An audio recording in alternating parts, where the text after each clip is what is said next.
This is Susie, my 1984 Austin Mini that you and I met last week. But while that video was all hearts and roses gushing over this little honey of a motor car, this one is instead everything wrong with my classic Mini.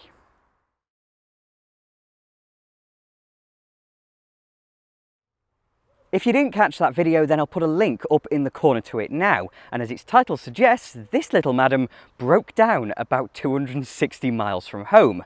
But I was very happy. I kind of knew what the problem was. The AA were very speedy. I was home only a few hours behind schedule. And quite frankly, the whole thing was a lot less stressful than driving an elderly car that's barely left its hometown up and down Britain's terrible smart motorway network. But as I still haven't fixed that problem due to my laziness, nearly 800 miles later now, I think that's a sensible place to start.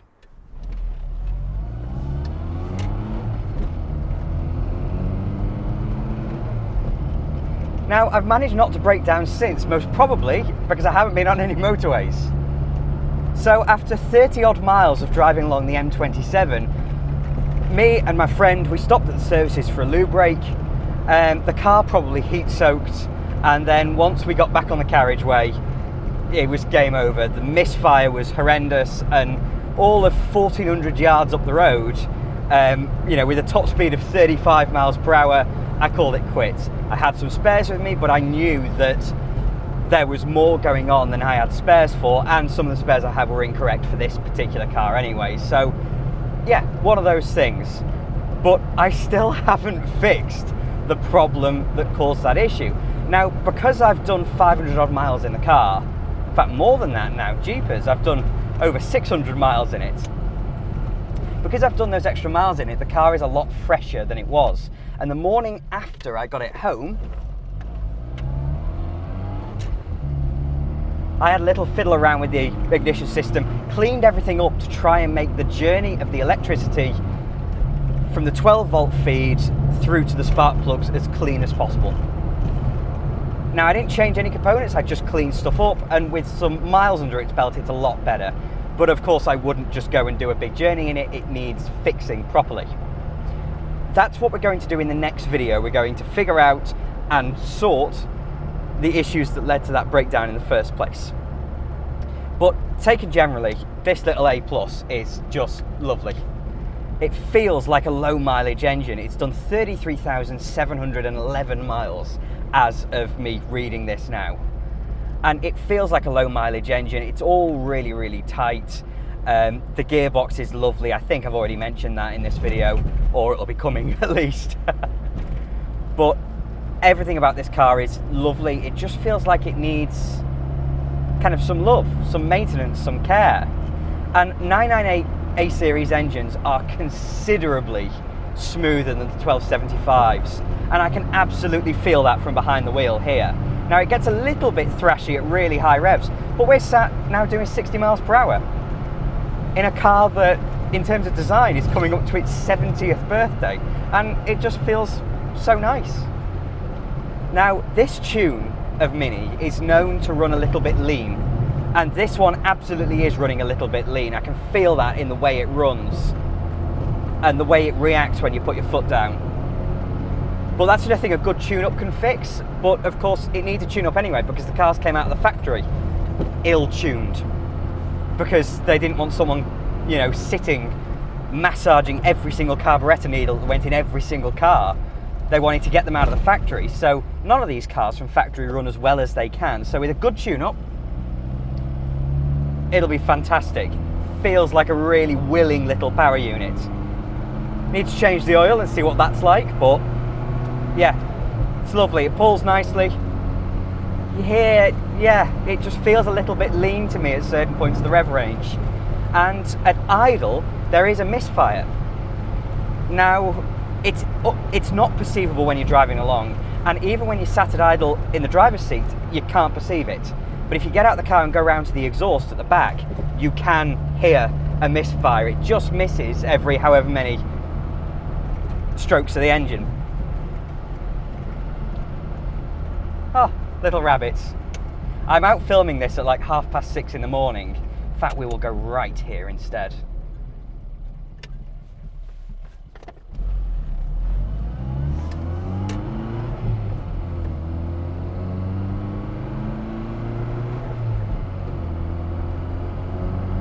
Not fast, but, you know, 40 brake horsepower, what do you expect? And we're going uphill here, but, you know, we've got to over 50 miles per hour. Little rev match down. Yeah, it's lovely. But this little 998A Plus is really, really sweet. It feels like a low mileage engine. It feels like it's not had much use. It doesn't use a drop of oil, keeps itself cool, doesn't use a drop of coolant. Yeah, it's just very, very sweet. As I said, however, I'm very happy with this particular A-Series engine.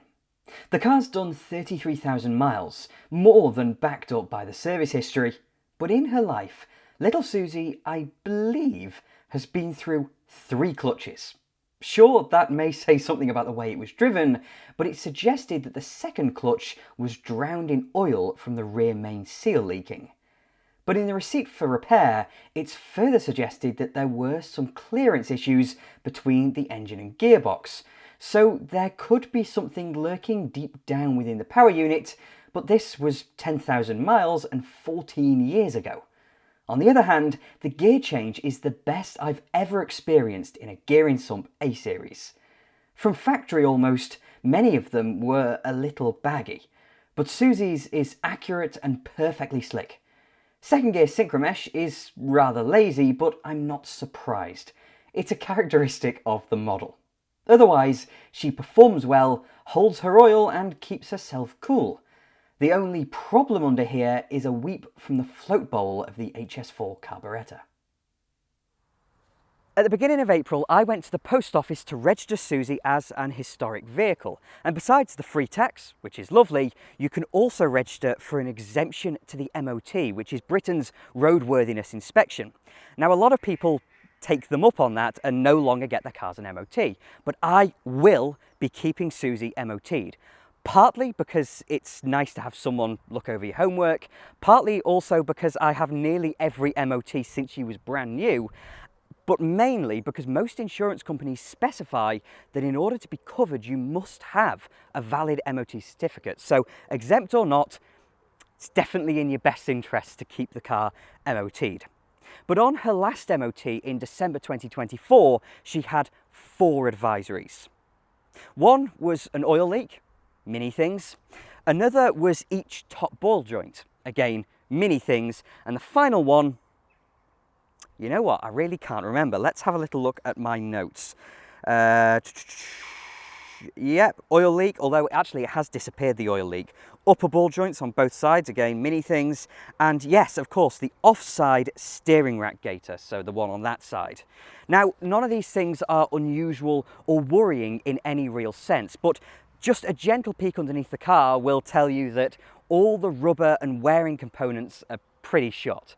She's only done 33,000 miles, but she's 41 years old. And if you look at the tie rod bushes at the front of the car, for example, they're all just perished. And you can tell from driving her that she's crying out for things like some new shock absorbers, etc. Now, you might have noticed that she's got a bit of a dragster stance. And that's because 5 years ago, Susie was fitted with a new rear subframe. Again, mini things. And at the same time, she had some new shock absorbers, which were probably cheap, let's be honest, and she had new springs, which makes sense when you put a new rear subframe in. Now on a Mini, the springs are rubber cones, which over time squish, which makes sense. So the front is down on the ground because it's probably on its originals, and the rear is up high in the air because they're virtually brand new. At the same time, she also had some new rear tyres, which are Falcons, which is very nice. So they're only 5 years old, but the front tyres, again, you can tell the low mileage thing coming in here, are Kumho's from 2008. Amazingly, they don't show any signs of cracking, while Nankangs that are only 2.5 years old have done this. Regardless, Susie will get a nice set of period-looking Yokohamas once the rest of the suspension has been refreshed. From a mechanical perspective, the only other issue I've found is the fuel gauge, which is broken. But of course, what kills Minis the most is the rust. Now, as far as I know, Susie does not have any big structural corrosion, but as this is a Mini, some may well develop between now and the time you see this video. The front and rear valances are slightly corroded, but they're solid at least, and the sills might as well be immaculate. There is a little bit of tinworm beneath the headlamps, but they came like this from the factory, and the scuttle panel is mercifully great. Otherwise, there are some bubbles below the offside rear window, while the near side has gone a little bit. This one's high up the agenda to fix, as is the spidering in the near side rear corner of the roof. The two bits I'm worried about are the offside A panel, which is squishy, shall we say, and this hole beneath the offside rear lamp. Again, it's a Mini, and one that was just somebody's car for 41 years. Evidence of that is in the paintwork, because this is opaline green metallic, which is gorgeous, but is also a pain in the backside to match, and so Susie is about 27 shades of it. It's nice to see, however, that the floors are lovely and clean, barring some knobhead who jacked up on it. The driver's door has some corrosion and the boot lid is full of filler, but they're easy bolt-on items. The hilarious bit, however, is at the back. The Mayfair graphics are beneath the clear coat, which I do not believe is how Longbridge did things, and she's probably had a bit of a hit up the bum. The dent and crack in the paint on the boot lid is one thing, but the non-original rear lamps, one of which is now cracked, and evidence of a respray where they left the rear window installed is quite another. Seriously, it takes 10 minutes to remove and refit. You might also have noticed that the Mini badge is in the wrong place.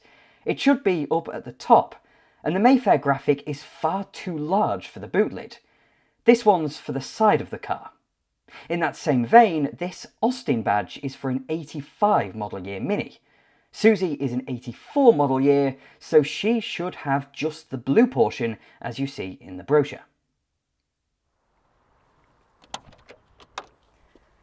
The Van & Plas spec interior is just lovely. In fact, the seats and the door cards are just about perfect, and the headliner isn't bad either. Now, a little bit of adhesive has come off on bits of the carpet and the lower dash rail, but that's a 20-second job, and it's 40 years old at the end of the day. Now, the rest of the dash trim does look a little bit rubbish, but frankly, it's a Mini. They always looked rubbish from the factory.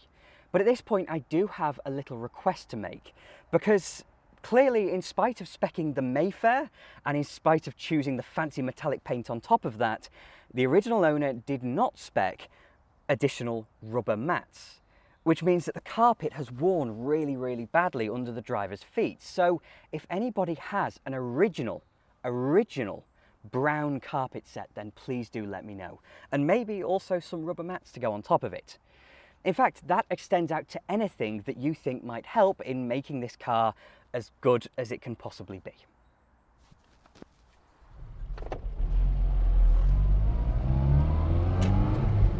Going back to the suspension wear, and you can really feel that while driving around. Minis are not the most comfortable of motor cars, apart from a hydroelastic one, of course, which are lovely. Everybody should have hydroelastic Minis, but they shouldn't be quite as crashy as this, and they should be bouncy, but they shouldn't be as crashy, and they shouldn't thump like this one does. Everything just needs a good refresh, but it all feels worn rather than damaged. So when we get to a straight bit, I'll show you how well it tracks this thing. Fortunately, there are some corners. Say unfortunately, this is a Mini, that's where these cars come alive. But yeah, it all just feels a little bit worn. And that's absolutely fine, it's 41 years old. So, straight section of road. Yeah, it's lovely, it's really, really nice. Tracks beautifully. In spite of it being quite a bumpy road, that's just British roads nowadays, full of potholes because everyone's allergic to spending any money. Lower my taxes. Oh no, where have all the services gone? Who'd have thought it? Anyway. But yeah, in spite of all the horrendously potholed roads that we have here in Britain, and in spite of the fact that this isn't a suitable car for potholed roads, just feels worn, and that's absolutely fine. Nothing that cannot be sorted. Snick down to third, and yeah, it feels lovely. It just doesn't have that kind of weight quite there that you might expect. Then again, it's running little 145 section tyres. It doesn't quite have that pin sharp accuracy. There's a little bit of, just play in everything. But it still feels confidence inspiring. It doesn't feel as if anything's going to fall off it. And I'm driving it, within the limits of thinking the front tyres are from 2008 and the ball joints have MOT advisories, and ball joints on Minis are not their best features. But yeah, it feels lovely with that in mind.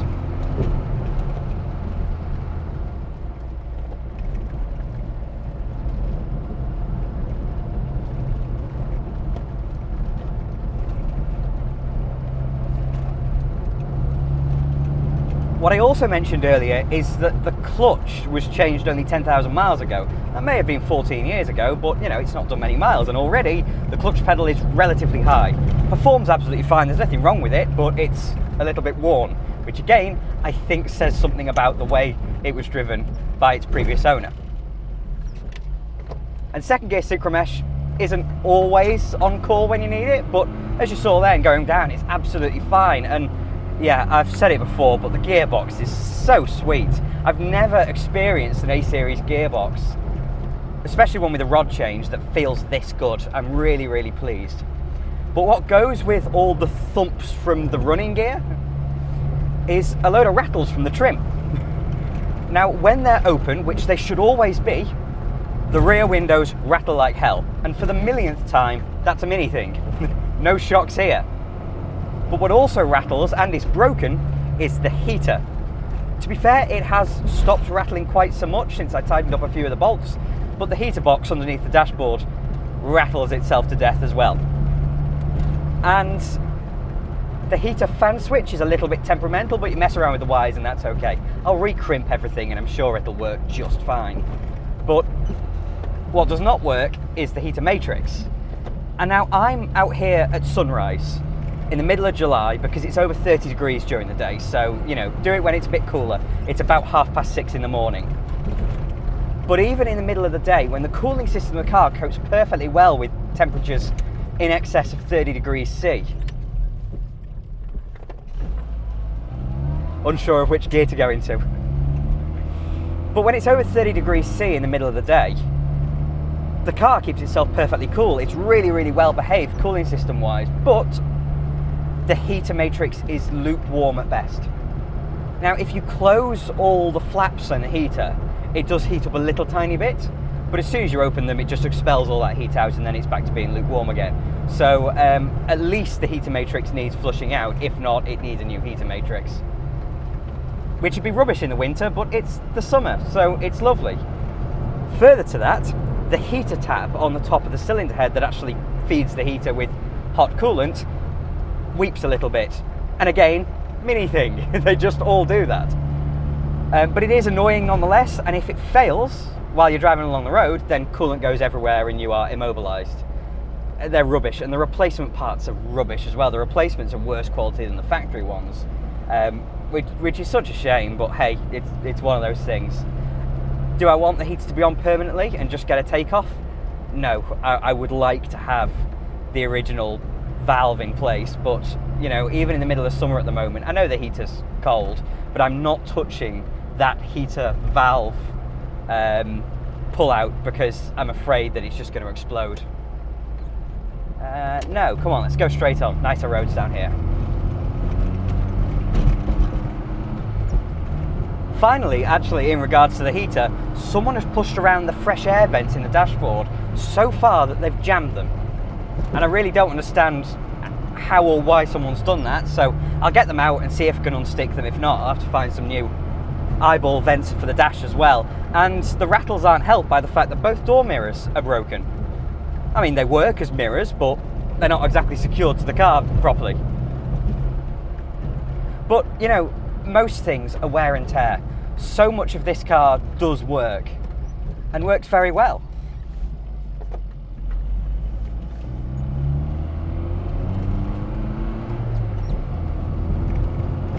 Yeah, it's just lovely. I'm so pleased with it. I'm a very, very happy little boy. And there are things that I need to change, like the disgusting post-2001 front number plate. That has to go. Heinous. Hate it.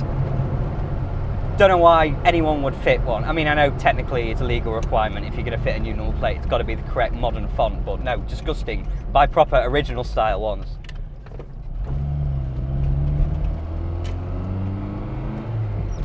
And for a Mini, even things like the wipers work. And on most Minis, they're so worn out that they barely do anything, but they work on this one. I suppose because it hasn't been used very much. 33,000 miles at the end of the day. Just tip it in. It's got such a lovely turn in the Mini. And even the original medium wave long wave radio.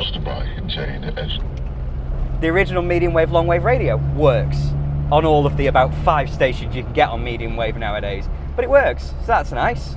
The original speaker in the parcel shelf works, mono though it is. And as well, this is for the nerds amongst you, Susie has her original sealed beam headlamps. And sure, you can still buy sealed beam headlamps, but you cannot buy the OE Lucas branded headlamps anymore. So as soon as they go, there might be shenanigans to try and get the branding back on a new set of sealed beams.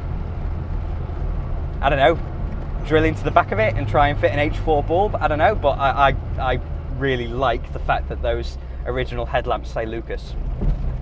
After about a week of having the car, the near side headlamp broke, and I thought, oh, for God's sake, these lovely headlamps that, you know, a few people have already fawned over and said, oh, I want your headlamps, would you ever sell your headlamps to me? And I was like, no, not selling them, not a chance.